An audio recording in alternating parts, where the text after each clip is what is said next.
Framed by trees and lit by moonlight, Belmore Manor stood imposingly in the still night air. Even without any lights on, I felt like something inside the house was calling me, or warning me.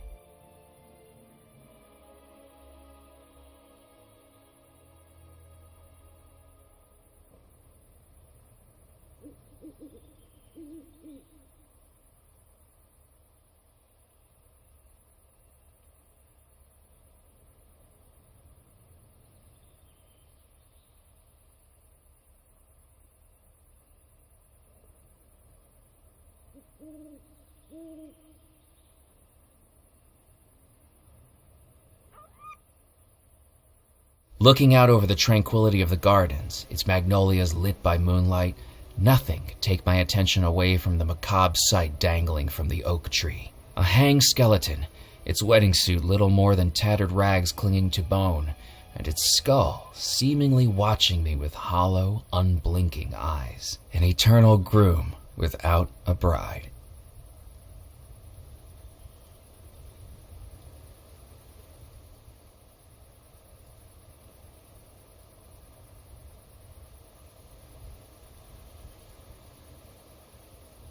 The skeleton hung high up in the tree, swaying with each slight breeze. Even from down on the ground, I felt disturbingly close to it.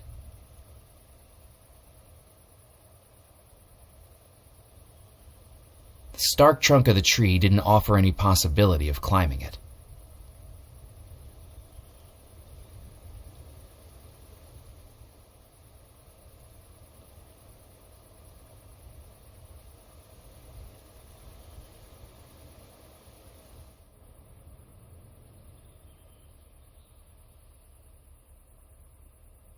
The wheel was too heavy to move.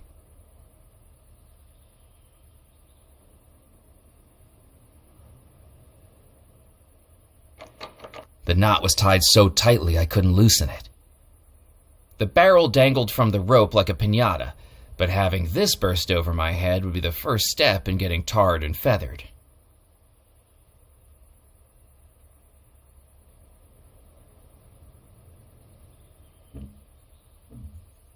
The doors were firmly locked from the inside.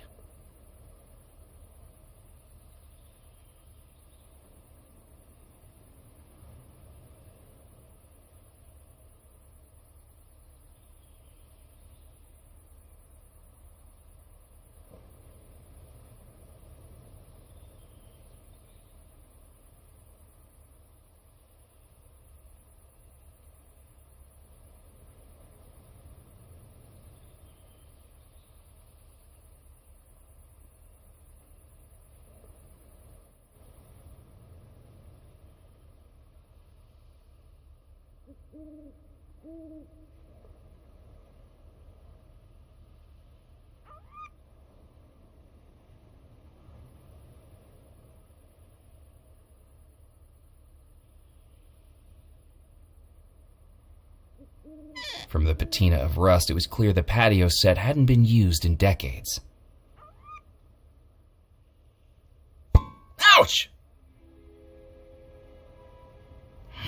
So much for good luck. I picked up the horseshoe that had assaulted me. It was heavy, as the bump on my head attested.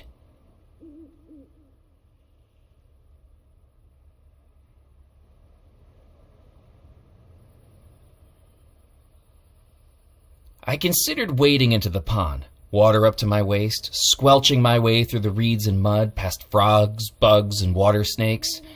Then I realized I had absolutely no reason to do that.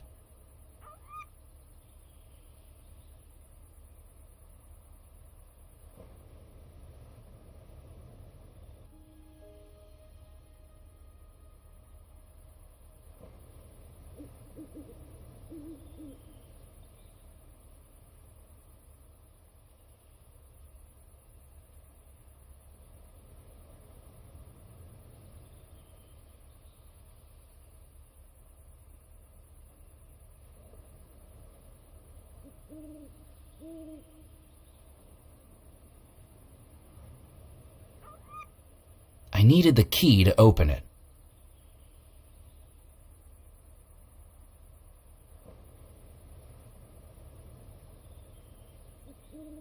With a deep breath, I placed the key into the lock of the house I'd been thinking about for weeks and turned it.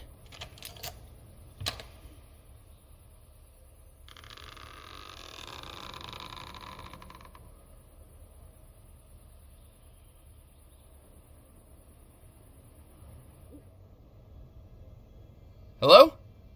I don't know if I expected a reply, but with only an echo in response, it seemed like nobody was home. I hope that was just the wind.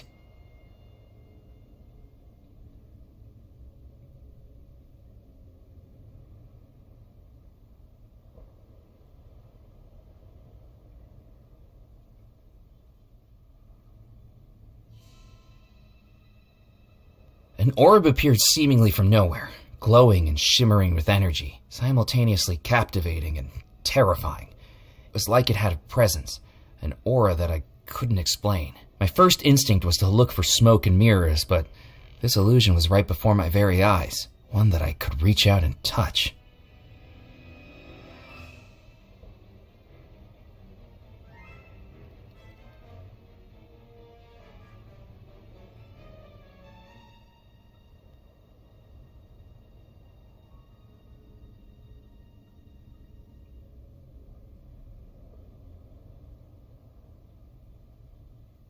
It was a painting of Abigail Belmore, hauntingly beautiful.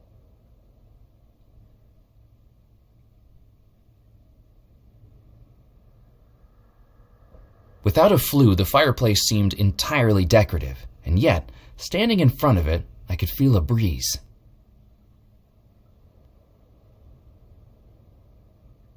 It was a family portrait of all 4 Belmore siblings. The 3 brothers stood around their seated younger sister.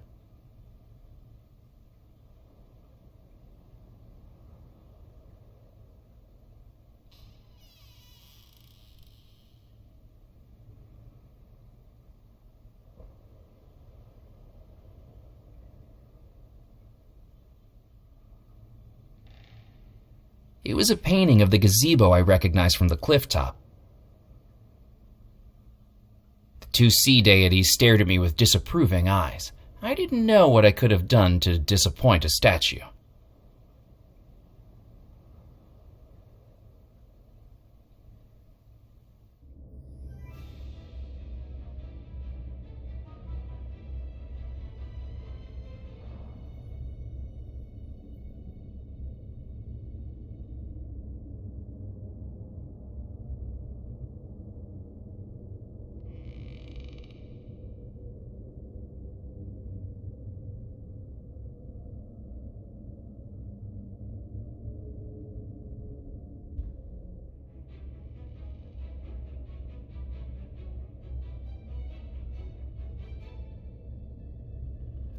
This was strange.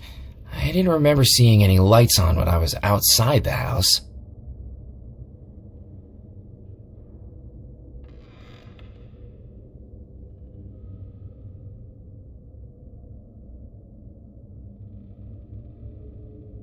I looked behind the curtains, but there was nothing there.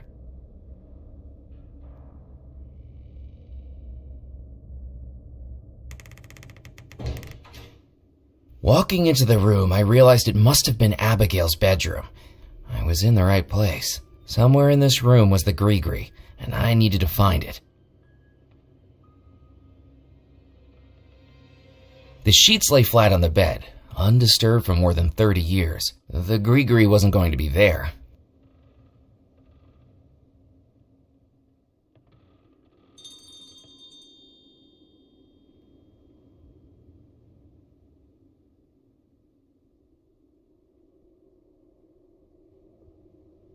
I took the poker from the hook. Get out. I hope that was my imagination.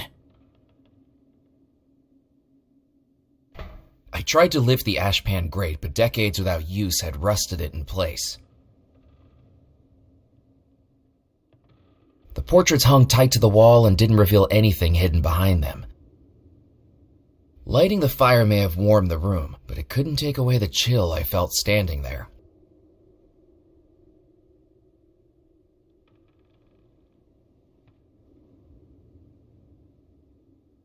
I couldn't see anything special about the phonograph's reflection. It was best to leave the vase where it was.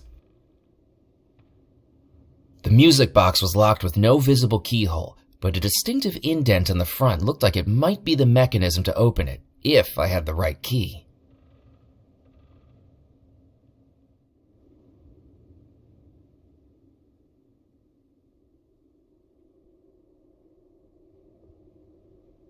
The phonograph didn't have a record to play.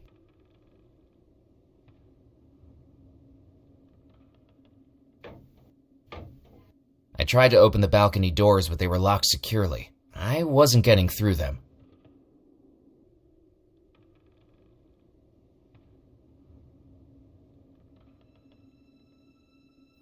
I wedged the poker in the grate, and with all my might, pulled.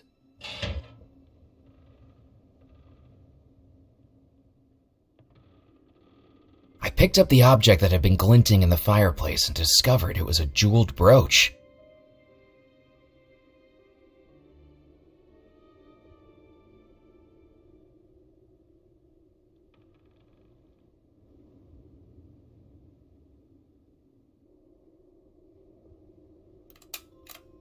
The brooch fitted snugly into the indentation in the music box. With a small click, the music box opened and revealed the contents it had held untouched for more than 30 years.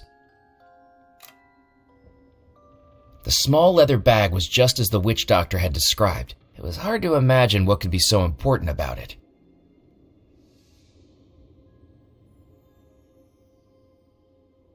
You should not be here!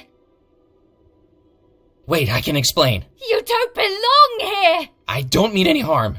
Get out! Get out!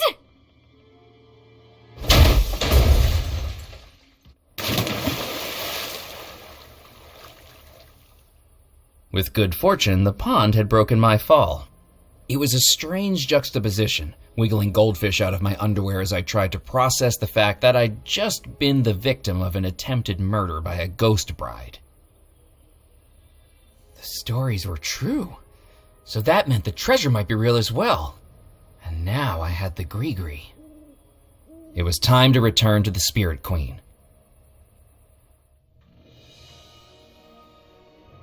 Murphy, did you find it? I saw her. I saw the bride. She tried to kill me. I told you it was true. Now, do you have the gree-gree? Yes, I found it. Good. Good. Now, do you believe what I've been telling you?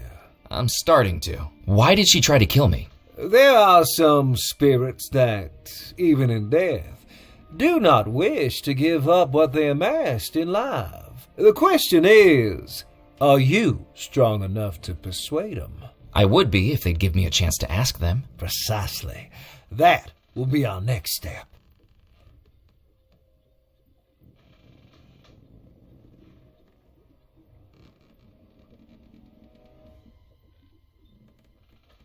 A manuscript for a voodoo spell? A spell to help me find the treasure? A spell to reveal those who know where it is. There are many things on this island that have gone unseen. Stories that have been left unheard, at least by mortals. But I commune with realms beyond. Let me introduce you to a friend. Out of the shadows, the cursed and the damned, return now, my servant, to do my command.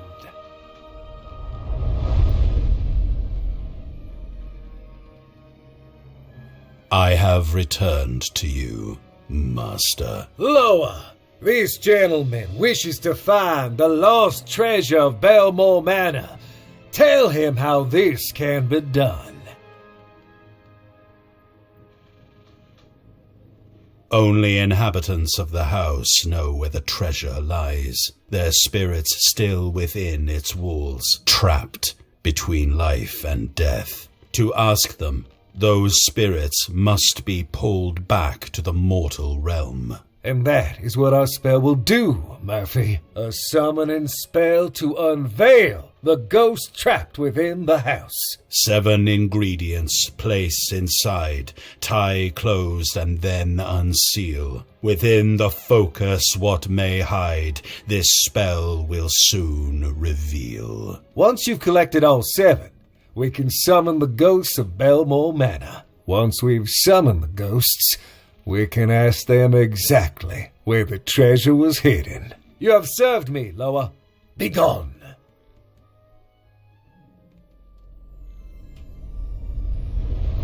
That, Murphy, is your goal. Find the 7 ingredients named in the voodoo manuscript, place them in the gree-gree, and return to the Spirit Queen. Are you up to the task? I think so. Excellent. Then there's just one thing left to do. The gree-gree that you carry is not yours. It was stolen from the spirits. And an artifact of voodoo will only work for its rightful owner. To be used, it cannot be stolen. It can only be bought or traded or inherited. Fortunately for you, the spirits and I are willing to make a trade for something symbolic of your spirit. The spirit that yearns to escape its humdrum life. If you want the gree-gree to be rightfully yours, what do you have to offer in exchange for it?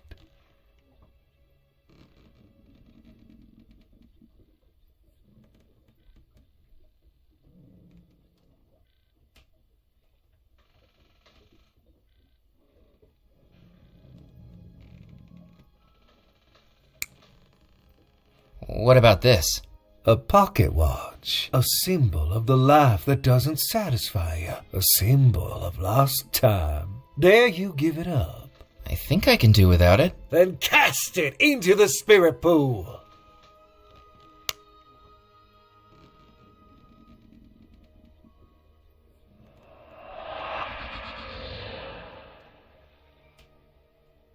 The spirits have deemed it a satisfactory trade. The gree-gree and its powers are now rightfully yours to wield. You are ready now, Murphy. Head out to the island and retrieve the ingredients we need.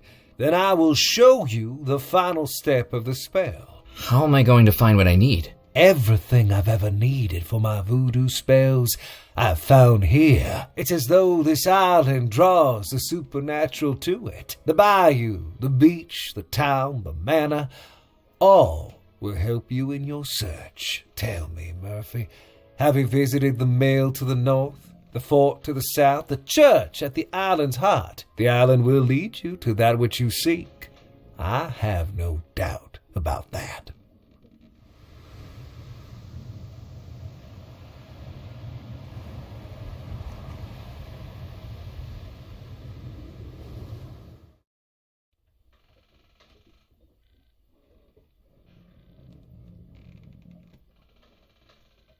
Who is the creature that you talked to? That is my Loa. The Loa are the mysteries, the invisibles, the messengers. Is it a ghost? No, they are the intermediaries between humans and the supernatural. There are 2 planes of existence, Murphy. The mortal realm and the spirit realm. Loa can move between them both. With my powers, I can command them when they do.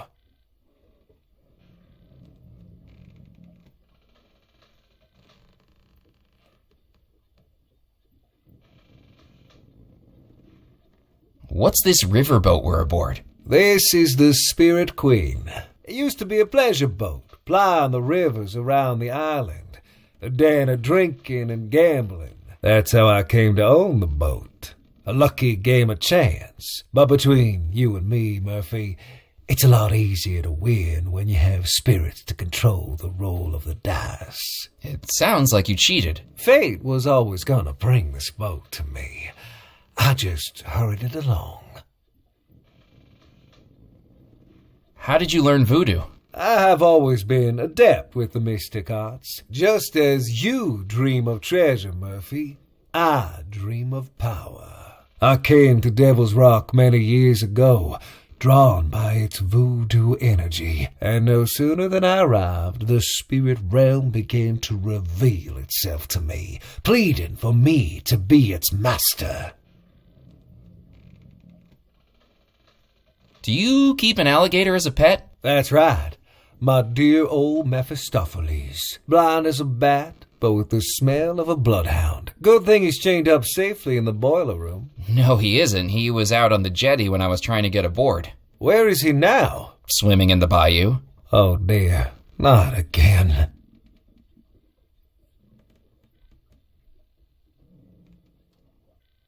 How are the ghosts trapped within Belmore Manor? The explosion is what sealed their fate. They exist now only as spirits, the form they should take in the spirit realm, and yet they remain here in the mortal realm. The ghosts are trapped in that house, unseen, unheard, and unable to interact with the world around them. This spell will change that. How was the bride able to attack me when she's supposedly unseen and unheard? Voodoo works best when attuned to emotion, and the strongest of those emotions can sometimes push beyond the known limits. She must have been very angry with you. If I summon the spirits of the house, won't I also summon the bride again? Very true, Murphy. Best be a little more persuasive this time.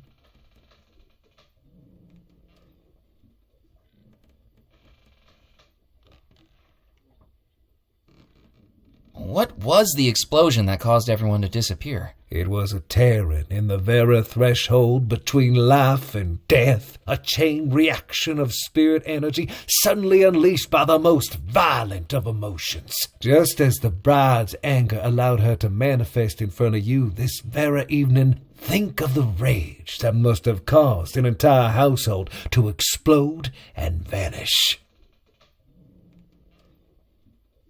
Why is this island such a focus of voodoo energy? I suspect the answer to that question already lies in what you're seeking.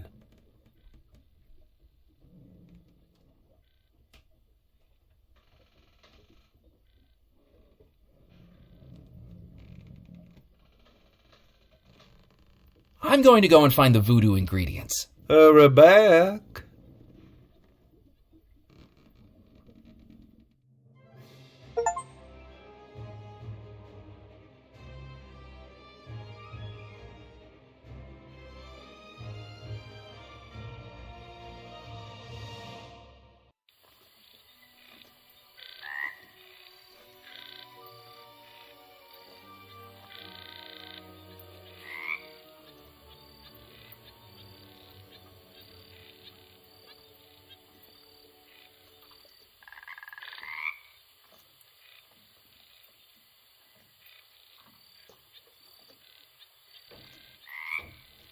The damp air of the bayou had swelled the window in its frame. It would need more force than my bare hands could supply to open it.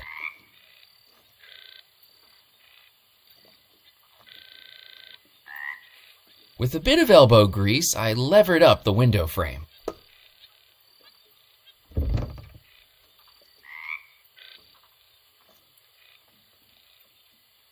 Pressed against the inside wall was a dusty desk covered in spiderwebs, and to top it, one thing lay undisturbed, a small folded document which I picked up, along with an inadvertent 8-legged companion. Ugh! Ghost stories and haunted treasures I could handle, but spiders gave me the creeps.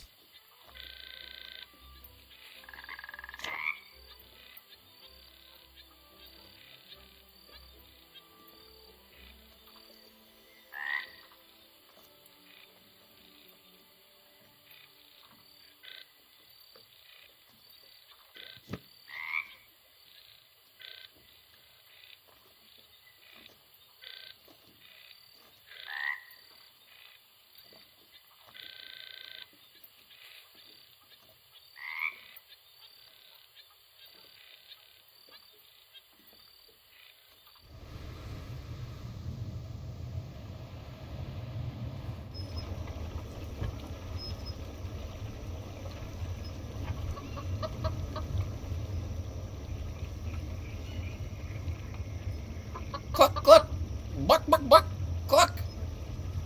I tried to persuade the chicken to come outside, but clearly I was out of cluck.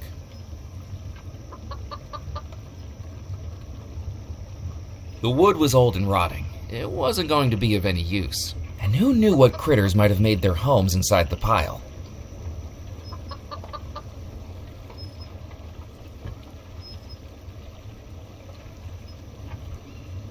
Despite its obvious age, the water wheel was still turning. I couldn't get near it, and that was probably a good thing if I didn't want to get dragged under by the current.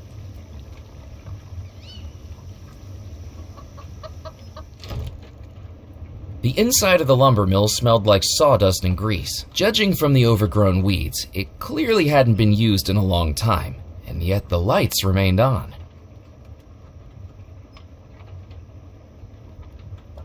I picked up the auger from the tool shelf.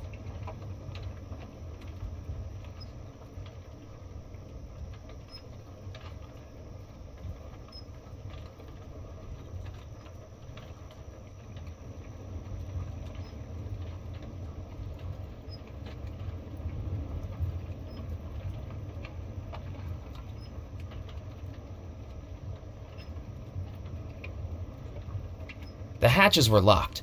From their shape, I deduced they were for storing lumber, and I wasn't in need of any 2x4s.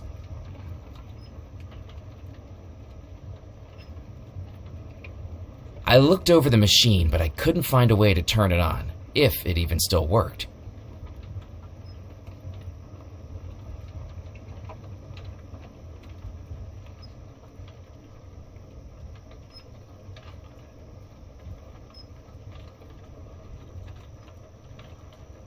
The electrical safety of the panel looked questionable. I wasn't going to touch it. I tried the door, but it was locked.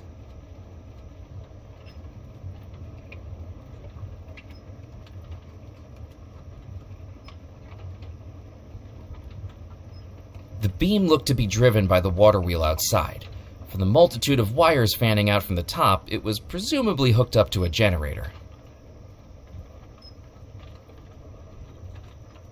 If I touched the grease with my bare hands, I'd be spending hours trying to wash it off.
The church door was locked.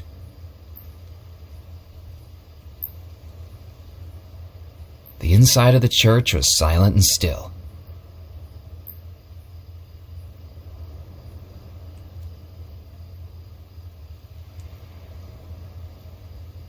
The church had a good view of the fort from this part of the island.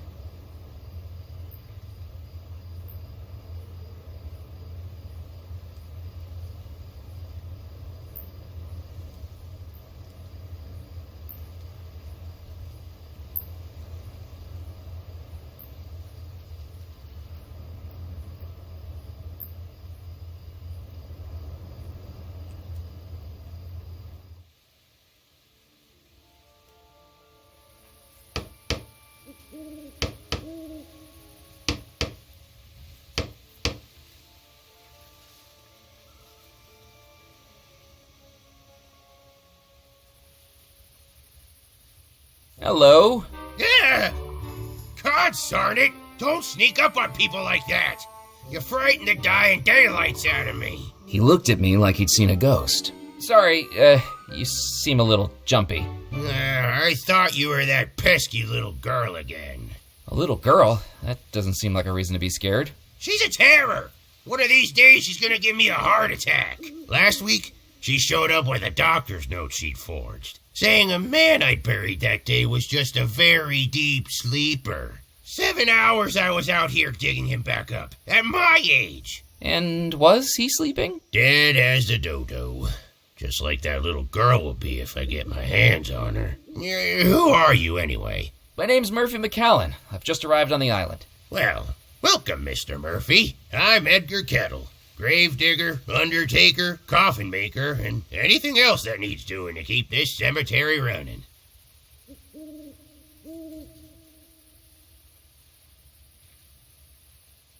Was the little girl named Mallory Wisp by any chance? That's her. The peril in a pinafore. She got the whole town thinking I was burying people prematurely. I walked past the school the other day, and they'd made up a jump rope chant about me.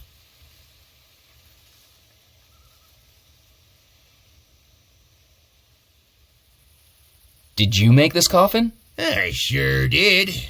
But this is no more than a pauper's coffin by anyone's standards. The finest a parish pension can buy. Lock them in lumber, leave them to slumber, that's what I say. This'll end up 5 feet under by the end of the night. I thought it was supposed to be 6 feet. You're not the one doing the digging. 5 feet means I get a tea break.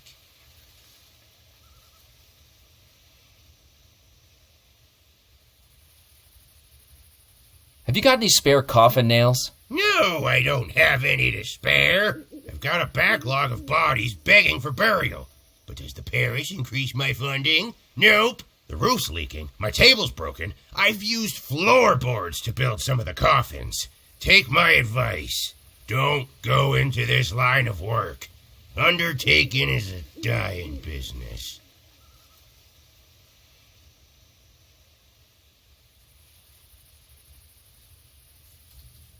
Oh, what was the chant the school children made up about you? Edgar, crazy feller, just be careful, he don't get you. How many bodies did he strive to bury while they're still alive? 1, 2, 3, 4. I wasn't looking for audience participation. Sorry, I got carried away. Just like you with the burying.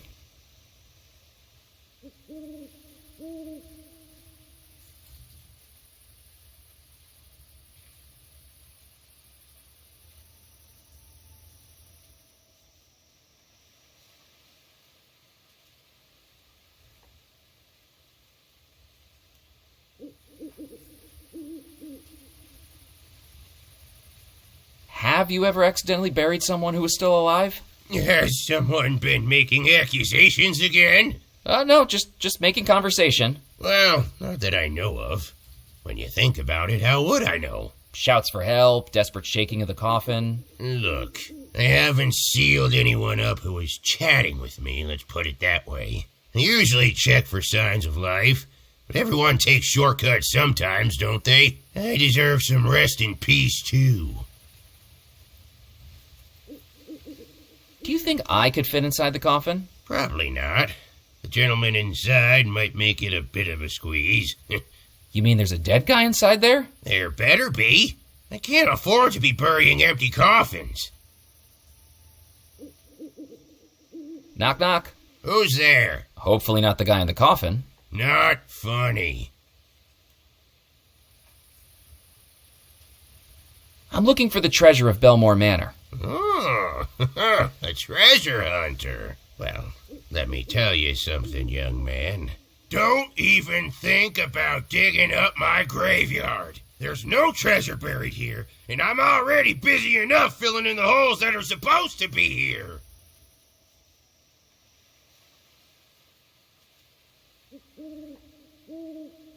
Do you know anything about the disappearance at Belmore Manor? I think it's important to let the dead rest in peace. But what if they're not in peace? Well, you got me there. Listen, I think there's more to that story than meets the eye. You know the 3 brothers went missing, right? Well, if you ask me, I think Abigail Belmore was behind it. She was engaged to a sailor, but nobody like her would go for a commoner. She might have loved him. She could have loved somebody with a big bank account, too. I think she must have been using him, pretending to love him so he'd do her dirty work for her, bumping off her brothers. Then afterwards, she drops him and goes to marry the officer of the company. Fiendish. Do you have any proof? Yeah, just a feeling, that's all. But when you work with cadavers, you kinda get a sixth sense about things.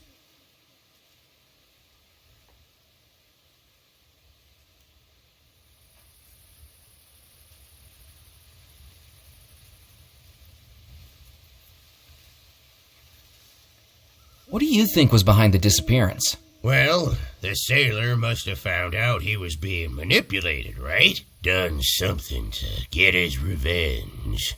What do you think he did? Nobody knows. He could have been working his way through those bodies like a madman. All we know is that everyone in that house disappeared.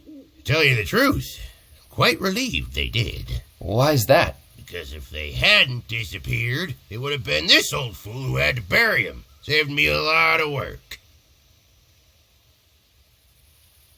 I best be running along. Don't drop dead. I don't want anything else on my to-do list.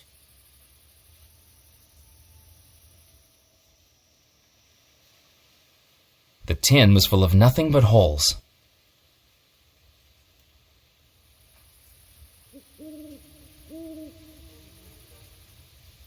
I didn't need to warm my hands on the stove. It was already a humid night, and the fire was more useful at keeping bugs away from the shack than keeping anyone toasty.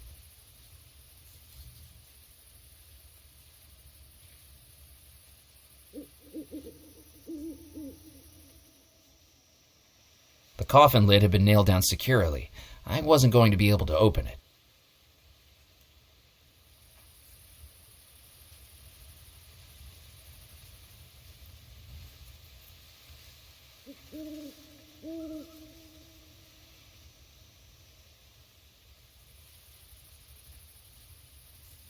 I scanned the headstones for anything of note, but didn't know what I was searching for.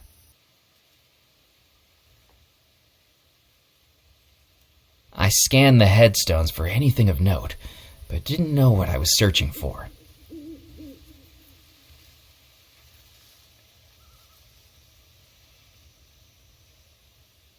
I scanned the headstones for anything of note, but didn't know what I was searching for.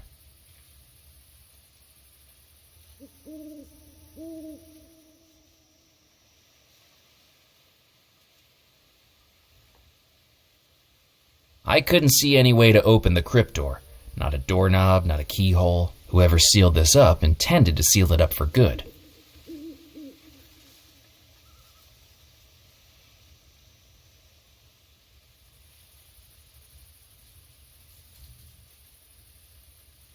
Hurry up with the barrels, Morris. We gotta get these unloaded before anyone sees us. Are you sure this is a good idea, Musket? I don't think we should be using a church as our hiding place. You're not being paid to think, Morris. You carry those barrels in here and let me worry about the theological implications. This place has been abandoned for decades. There's nobody around. Nobody living, maybe. What if there's ghosts, boss? Darn it, Morris. If brains was dynamite, you wouldn't have enough to blow your nose. Now get unloading. And keep an eye out for anyone snooping around. What if someone catches us? If anyone asks, we're the new clergy. We tell them these barrels are full of communion wine.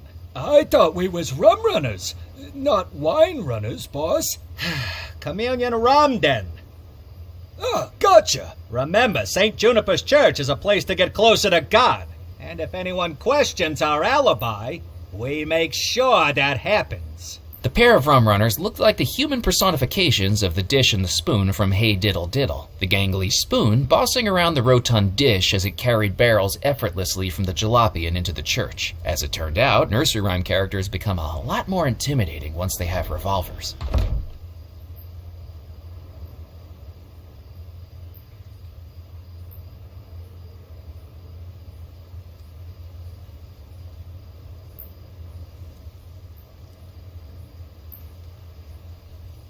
The barrels were far too heavy for me to lift, though that gorilla of a rum runner had been picking them up like they were cotton balls.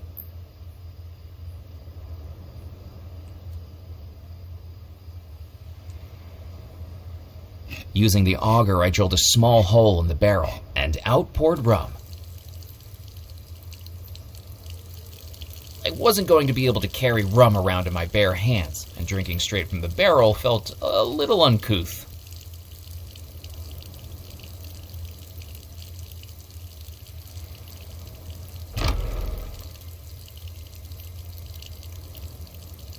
Musket! One of the barrels has sprung a leak! How many times are you gonna bother me? Put a cork in it, will ya?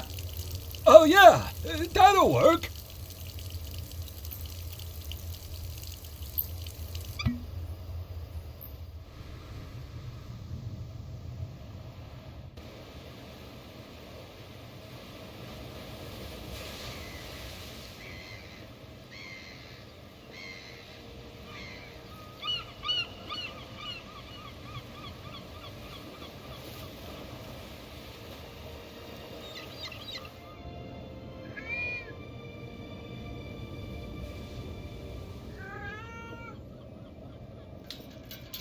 I jiggled the gate, but it wasn't going to open. If pirates and the colonial powers of Western Europe weren't able to get into the fort uninvited, I wasn't about to either.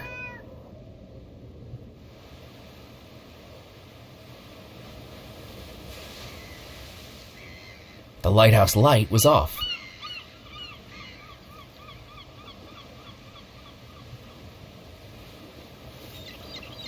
The plaque read, Fort de l'Amour, no public access. For further information, please contact the lighthouse keeper.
Good evening. He looked past me like I was invisible, as though if he ignored me hard enough, there was a chance I'd disappear. I said good evening. I'm sorry. I didn't realize you were talking to me.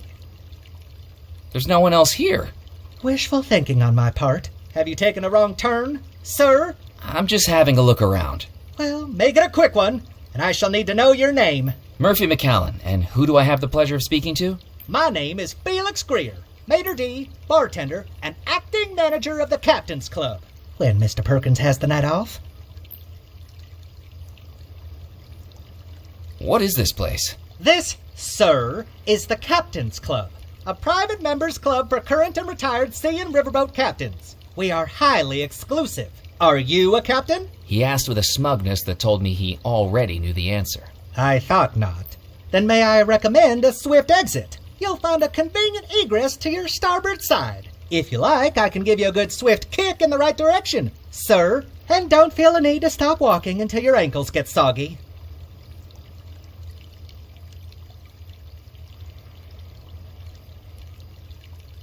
What makes you think I'm not a captain? For one thing, you lack the grizzle, the crustiness, the essential R of a captain. How do I get those? Years of exposure to saltwater and a sullen, uncooperative crew, I should think. Do you even have a boat? Actually, I did have one earlier this evening, but an alligator fell on it. Admittedly, it was only 3 inches long. It isn't the size that matters, sir. It's the motion of the ocean. Tell me, have you ever captained a three-rigger through a tropical typhoon? Have you ever run the rapids of the Mississippi without hitting a single reef? Wind in your sails, fire in your furnace, waves beneath your keel? Have you? Well, it's a little complicated. In what way? I get seasick.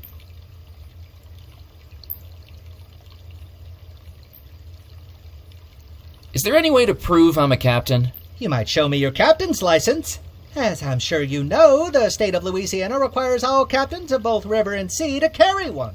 But don't try to foist off a fake on me. Last week we had someone present a license with a photograph distinctly unlike their contemporary appearance. The photograph was clearly of someone a good deal older than them, with more facial hair, and most importantly, one less eye.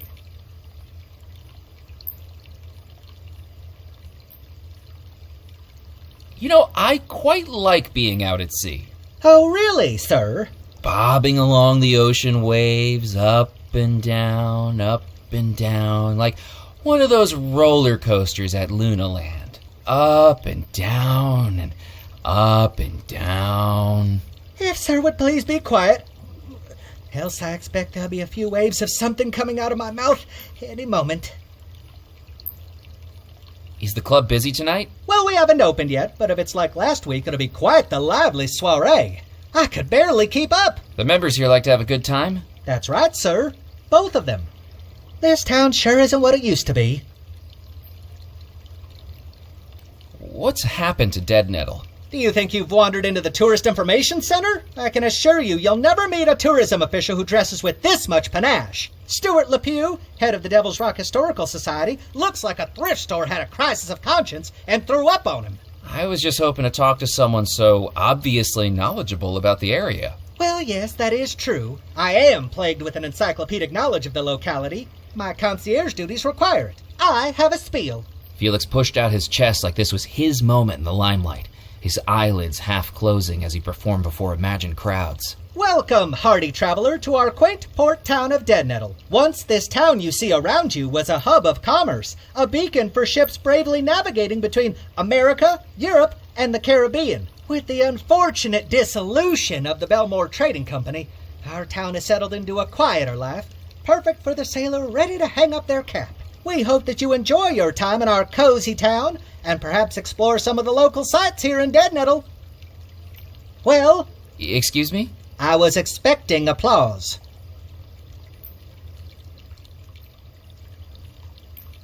I'm looking for the lost treasure of Belmore Manor. Oh, goody! Another young adventurer seeking fame, fortune, or some combination of the two.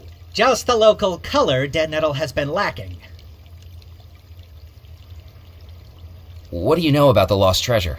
Do you think you're living in a storybook? Weathered maps, talking parrots, X marks the spot? Grow up, you silly boy. Captaincy is a noble skill that doesn't need to be trivialized with childish tales of lost treasure.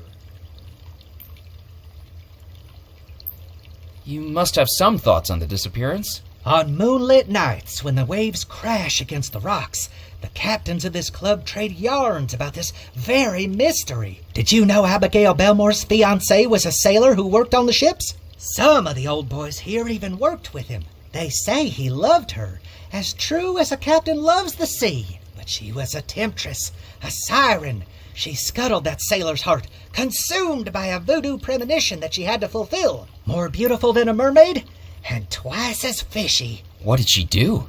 After months of engagement, she broke it off and chose to marry an officer of the company instead, on their very wedding day. Why did she do that?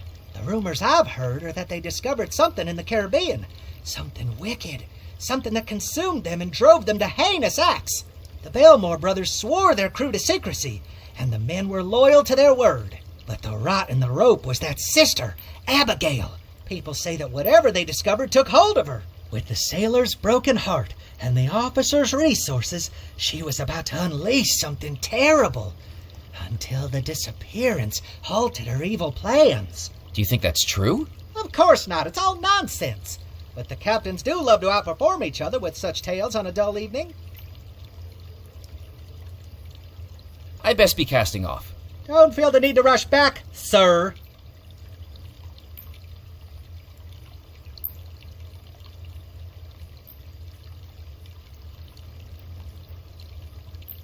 There was nothing in the fountain except a rim of moss and dirt that made it look like a stained toilet.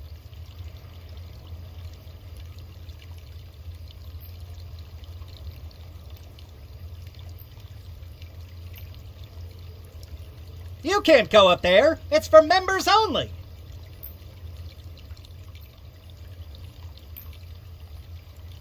Members only. I glanced at the ledger on the podium. It was mostly empty. The words I could see were written in such an unreadable scrawl that looked like a centipede had dipped its legs in ink and skittered across the page.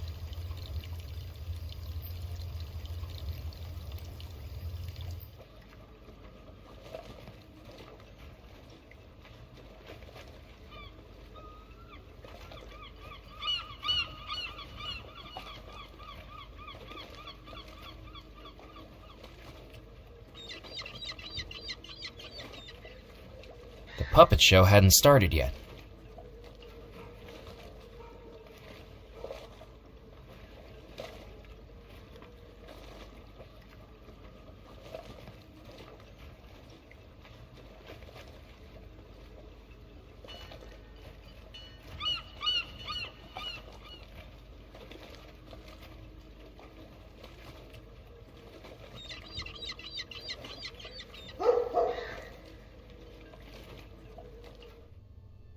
Oh, my second customer of the night. I don't know if I can handle such a rush. Welcome, young man, to Doubloon's Jewelry. Oh, the riches to fill your breeches. Jewels, silver, gold, the finest things for you to behold. Whom do I have the pleasure of meeting? My name's Murphy McCallan. Oh, a pleasure to meet you.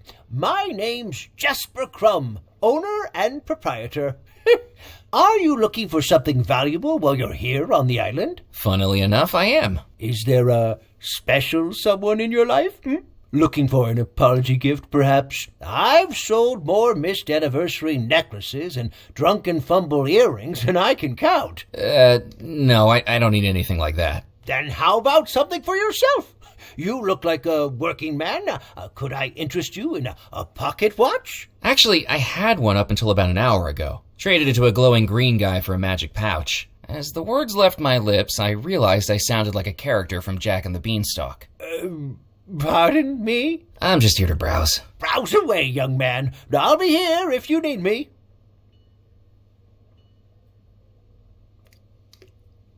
I inspected the carving. Its woodworm-dotted surface and water-stained edges suggested it had once been much more than a decorative piece in a jewelry store.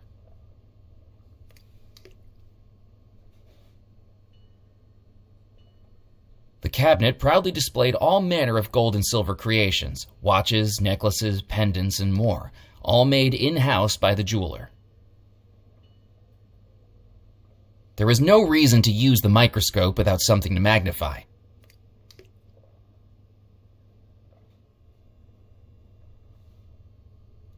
The cabinet was filled with precious jewels, geodes, and fossils next to a small sign that read, "Treasures of the Earth." I didn't need the poster. The cabinet was filled with used jewelry, rings, brooches, necklaces, and more. Even second-hand, I would have had to save for years to afford any of them. There was no way I could carry a fishbowl full of water and a live goldfish around with me. Robbing a jewelry store really wasn't my style. Even if I could reach it, it was probably better for the jeweler to operate equipment like that. Good evening, Mr. Crumb. How can I help you? How's business tonight? You're not a millionaire with an enraged fiancé, are you? I'm not, no. I didn't think so. Then business tonight is about as lively as a snail drinking decaf. The only other customer I had in here tonight was more interested in the provenance of fossils than the shiny stuff. Booked a private viewing, and then didn't buy anything. Can you believe it? The first time in weeks the shop gets a private viewing, and all they're interested in is bones. You sell fossils, too? I sell all the treasures of the earth. If it's under the ground and I can sell it, I'm interested. I hear Burke and Hare had the same philosophy.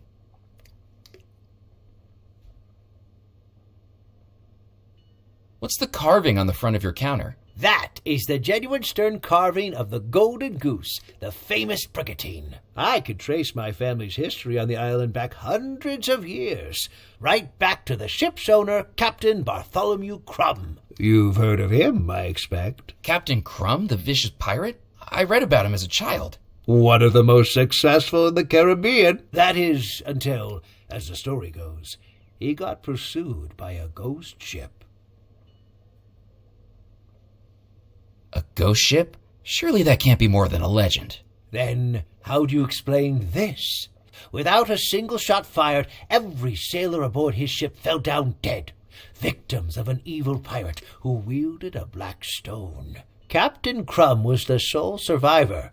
He escaped undetected in a rowboat, and after days at sea made it to this very island. After that, he never went to sea again. Instead, he set up this shop with the one chest of jewels he'd managed to carry away. Some of the gems you see around here still date back to that final hoard. A black stone killed the crew? Well, so the story goes. I suppose it explains my family's obsession. Not just the gold and jewels that tempt us, but the wicked stones that threaten us.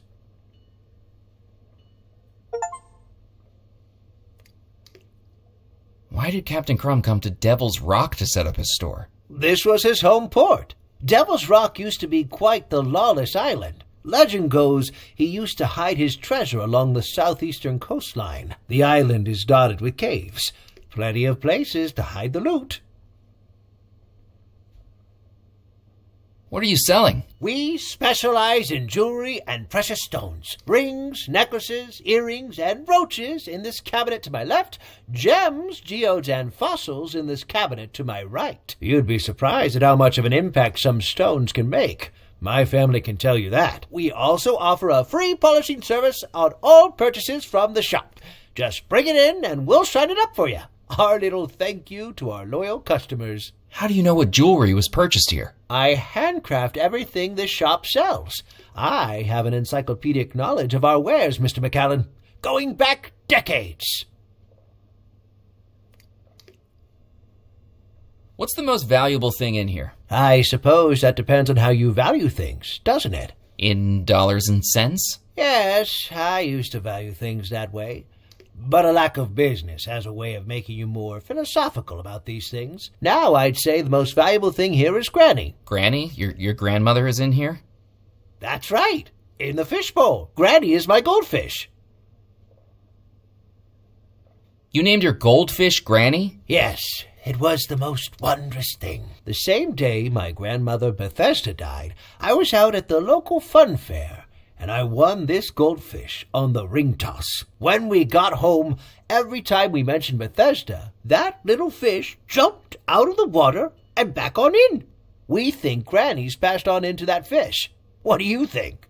I mean this with no disrespect, but I think that's the craziest thing I've come across tonight, and I had a ghost bride trying to kill me. We all have our quirks. But don't goldfish only live for a few years? If she was your grandmother, she must have died sometime around the middle of the last century. Oh yes, that's right. Each time the goldfish dies, Granny's spirit hops into a new fish. We must be on Granny number 44 by now. I'm looking for lost treasure. I'd say you found it. Everything inside these four walls is a treasure, handmade to the finest quality. I mean a specific treasure. The lost treasure of Belmore Manor. Well, if you find it, bring it in here for an appraisal. I'll give you a good price for it. But that's a pretty big if, isn't it? What do you know about Belmore Manor? Oh, it's a tragedy what went on there. But I know what I think. Black magic. Black magic? That's right.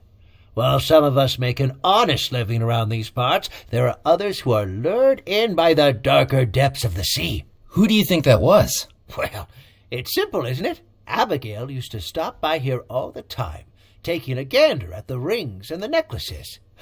She was a lovely young girl who always saw the best in people. And Mr. Rackham, he was a model for how to run a good business. honest and decisive. Now, that only leaves one person, doesn't it? The sailor? Exactly.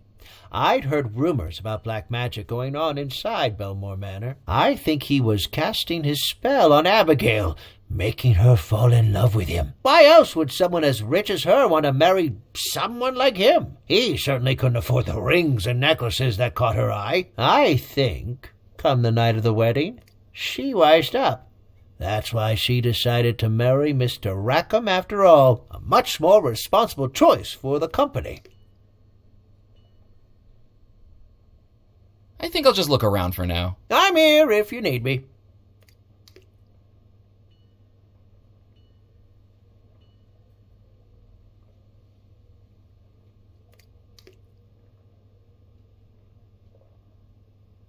What a nice young man. Isn't he, Granny? I couldn't have put it better myself.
Murphy McCallan, so you're still here. What have you been up to? Anything newsworthy? That's none of your business. Don't think I've forgotten your trick with the telegram. Hey, it's nothing personal. Your business is my business, and my business is news. I'm Evelyn Stoker, editor of the Juniper Parish Gazette. No misdeed left unshared, no drama left unmonetized.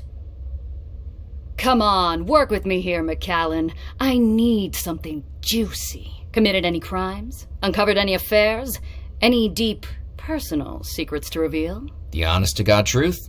No. I need a good story. I can't let something minor like the truth stand in the way of that.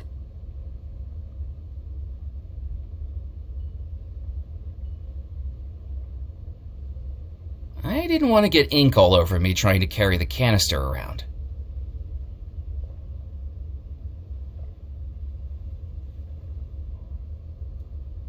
I picked up the scissors. With her stunt at the bayou, I figured she owed me one. I picked up the twine. Maybe she owed me two.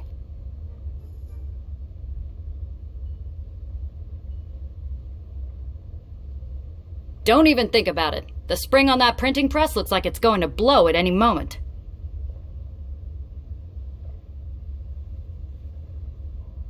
There was no way I was going to get past the newspaper editor to get it. Besides, I didn't know how to operate it.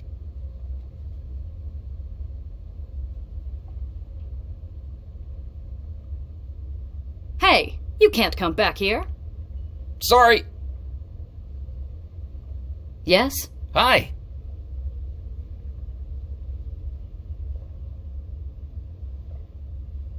Did you know Comptroller Grimes? How could I forget him? The guy was a walking, talking migraine generator. Surely you shouldn't speak of the dead like that. Why not?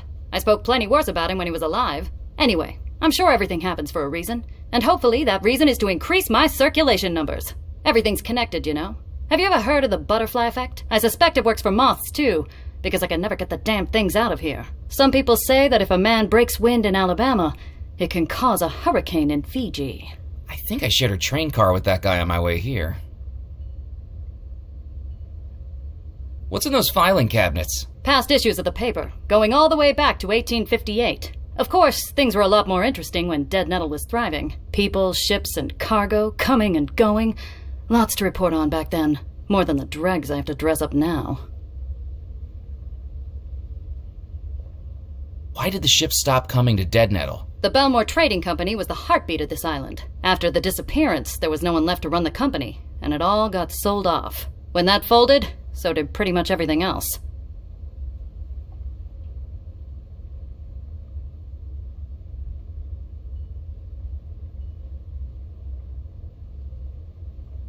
Do you have any back issues featuring the Belmore Manor wedding? We don't, I'm afraid. Most of the paper's directors were at the wedding, and disappeared along with everyone else. The newspaper had to close up shop for months while it was restaffed. This was back when the Gazette wasn't run by just one person. What are you working on?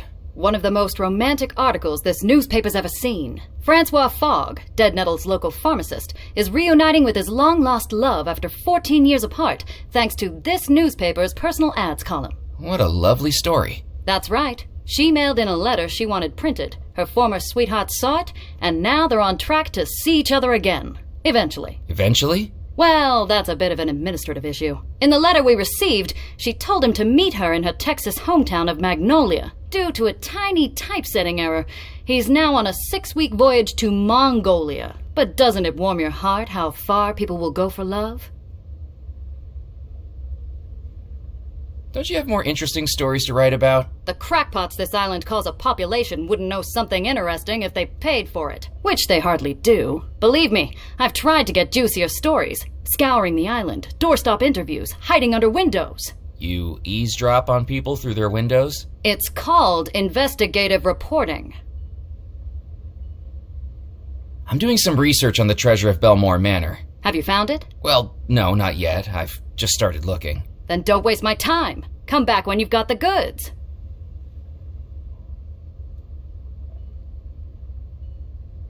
You might not believe this, but I saw a ghost inside Belmore Manor. You know what? You're right, McCallan. I don't believe it. Really? You've been on this island how long? And you're already starting to sound as loopy as a local. Have you ever written an article on the disappearance at Belmore Manor? What a waste of column inches. Leave it. That's my advice. There's no story in it. No story? Not one that anyone would believe. And I've got advertisers breathing down my neck. What do you think went on? Practically everyone on this island thinks there was some kind of sorcery involved. No one is looking at the reality. If I write up my research, no one on the island will believe me. If I write their wackadoodle theories, I'll be laughed out of the industry. You can tell me what you've uncovered about Belmore Manor. Trust me, at this point, few things would surprise me. I heard the Belmore Trading Company was losing revenue. Its profits eaten up by who knows what ventures those brothers had going on. I've seen the records. The company was privately owned, sure, but when you've got pressure building and the sharks are circling, you've got to shore up your defenses. I think that's why the Belmores persuaded Abigail to marry John Rackham. Marry someone she didn't love? But he didn't love her either. He was just after the company, so he hires the sailor to seduce her, convince her there's more to life than Devil's Rock. And as soon as she marries Rackham, they split, never to see each other again. He inherits the lot, and she disappears with her lover boy sailor to who knows where. But why do you think all the guests disappeared? They bumped them off to cover their tracks. Either one of them could have been sunning it up in Sarasota ever since. But imagine me writing that into a piece of serious journalism. Would you take my photograph? Do you know how much the chemicals cost to develop those photographs? I'm on a limited budget here, McCallan. Unless you've done something notable, you're not getting into print. I think I better be going. Keep your eyes peeled for a story, McCallan. There are secrets on the island. And it's my job to run advertisements next to them.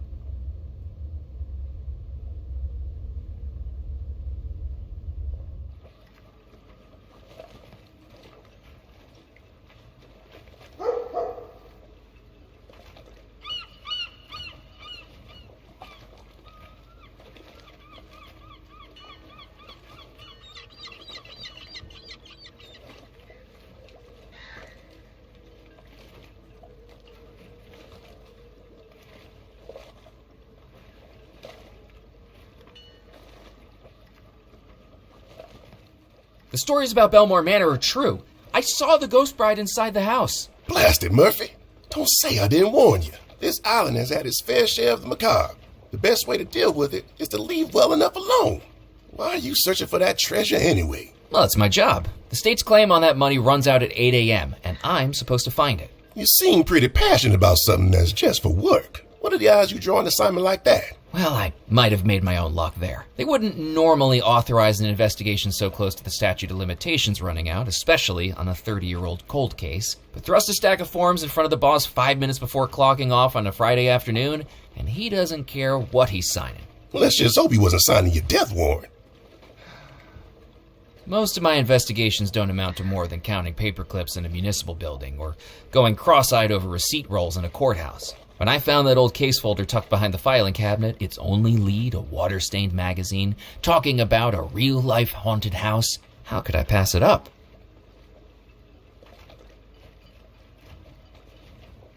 No luck fishing? Not a bite, Mac. The Pengoza fish just ain't snapping for me today. Shame, too, because I'm planning on firing up my grill later. And the tastiest catch in these waters. How do you catch a Pencoza fish? With hours of patience and decades of practice. You ever wrestled a rod before? Just the once. I went fishing on Lake Erie, but the only thing I caught was a cold. What do you do with the fish you catch? A couple I save for myself, and the rest I sell to the captain's club. They fancy them up with lemon lobsters, slawfish, something or other. But everyone knows the best way to cook them is to grill them. I spoke with Dr. Moray. He thinks we can make contact with the ghosts. Moray is a charlatan and a fool. Only got into hoodoo and voodoo a few years ago. Before that, he was an actor over at the Calliope Theater, and not a very good one. He's the only person I know who directed and starred in a one-person production of The Pirates of Penzance. And that's because all the rest of the cast dropped out rather than work with him. He's always been searching for respect and recognition. Who would have known he'd find it by living in the swamp and reeking of incense? Don't you believe in voodoo? I certainly do. I just don't think Moray's got any more control of it than the rooster has control of the sunrise. His understanding of voodoo amounts to whatever he's gleaned from one of those horror pictures Ventura Studios puts out at the movie palace. My mama used to know all about it. God rest her soul. Voodoo isn't some made-up Hollywood magic, Mac. Voodoo's a real religion. It's about community, about belonging, and about searching for something more than flesh and blood. It's not the snake oil he peddles. What do you think happened at Belmore Manor? Now there's a tale I don't like to tell. Can I persuade you to tell it anyway? I have a feeling I ain't gonna get any rest until I do. You know about Miss Belmore, the bride, engaged to the sailor? Nah, the way I hear, Mr. Rackham was over the moon with her. Such an upstanding fellow. I won't have a bad word said against him. Now he realized that the sailor was going through terrible lengths to ensnare his bride, and Mr. Rackham tried to save her. I heard that the sailor caught on to this and tricked Rackham into giving the lady a gift. That's what made everything go topsy-turvy. What was the gift? There are places in the Caribbean that trade things more elusive than gold. Ungodly things. Do you think the disappearance was caused by voodoo? And that's what my mama used to say. If you're not careful, that stuff can go to your head.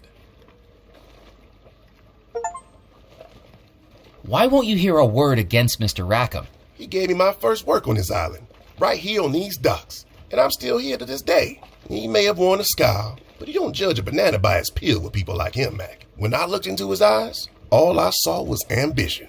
What work did you do? Loading and unloading the ships that came in. Of course, they just don't do that anymore. Dead Nettle's a forgotten town. Maybe that's for the best. Catch you later, Ned. See you around, Mac.